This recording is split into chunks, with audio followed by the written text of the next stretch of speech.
أعوذ بالله من الشيطان الرجيم. بسم الله الرحمن الرحيم.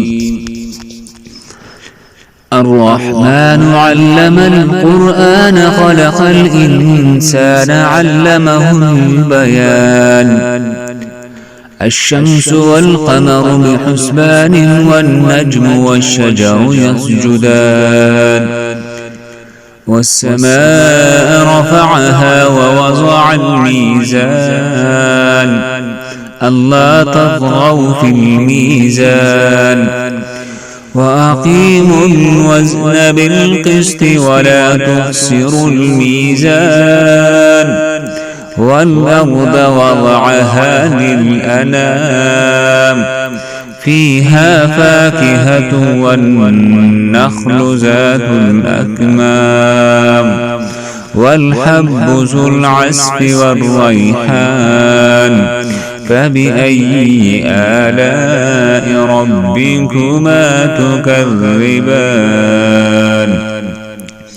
خلق الإنسان من صلصال كالفخار وخلق الجان من مارج من نار فبأي آلاء ربكما تكذبان.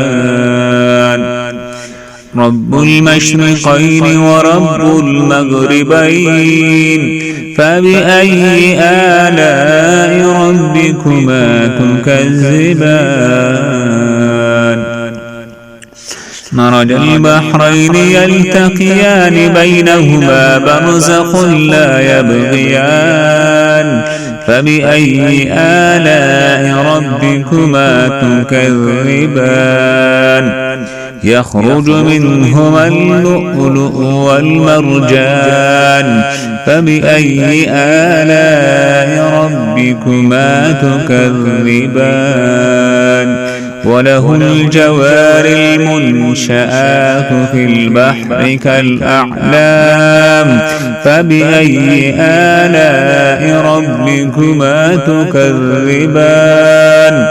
كل من عليها فان ويبقى وجه ربك ذو الجلال والإكرام فبأي آلاء ربكما تكذبان. يسأله من في السماوات والأرض كل يوم هو في شأن فبأي آلاء ربكما تكذبان. سنفرغ لكم أيها الثقلان فبأي آلاء ربكما تكذبان. يا معشر الجن والإنس إن استطعتم أن تنفذوا من أقطار السماوات والأرض فانفذوا لا تنفذون إلا بسلطان فبأي آلاء ربكما تكذبان. يرسل عليكما شواظ من نار ونحاس فلا تنتصران فبأي آلاء ربكما تكذبان. فإذا انشقت السماء فكانت وردة كالدهان فبأي آلاء ربكما تكذبان. فيومئذ لا يسأل عن ذنبه إنس ولا جان فبأي آلاء ربكما تكذبان. يعرف المجرمون بسيماهم فيؤخذ بالنواصي والأقدام فبأي آلاء ربكما تكذبان. هذه جهنم التي يكذب بها المجرمون يطوفون بينها وبين حميم آن فبأي آلاء ربكما تكذبان ولمن خاف مقام ربه جنتان فبأي آلاء ربكما تكذبان ذواتا أفنان فبأي آلاء ربكما تكذبان فيهما عينان تجريان فبأي آلاء ربكما تكذبان فيهما من كل فاكهة زوجان فبأي آلاء ربكما تكذبان متكئين على فرش بطائنها من استبرق وجنى الجنتين دان فبأي آلاء ربكما تكذبان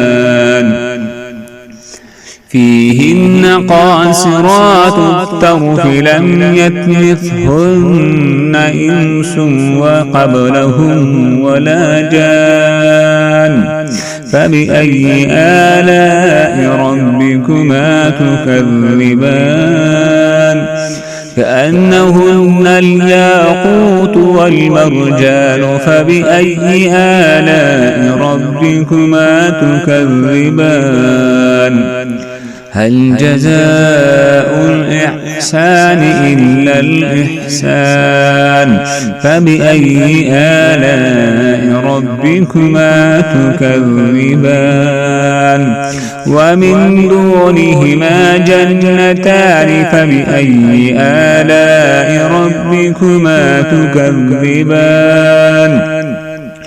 مدهامتان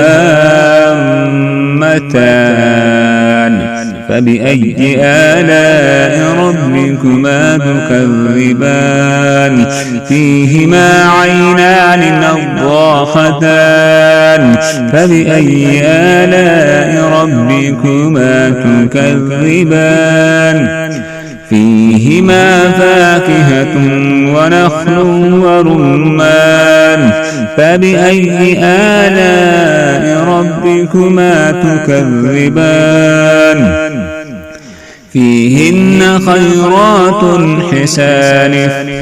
فيهن خيرات حسان فبأي آلاء ربكما تكذبان حور مقصورات في الخيام فبأي آلاء ربكما تكذبان لم يطمثهن إنس قبلهم ولا جان فبأي آلاء ربكما تكذبان متكئين على رفرف خضر وعبقري حسان فبأي آلاء ربكما تكذبان تبارك اسم ربك ذي الجلال والإكرام.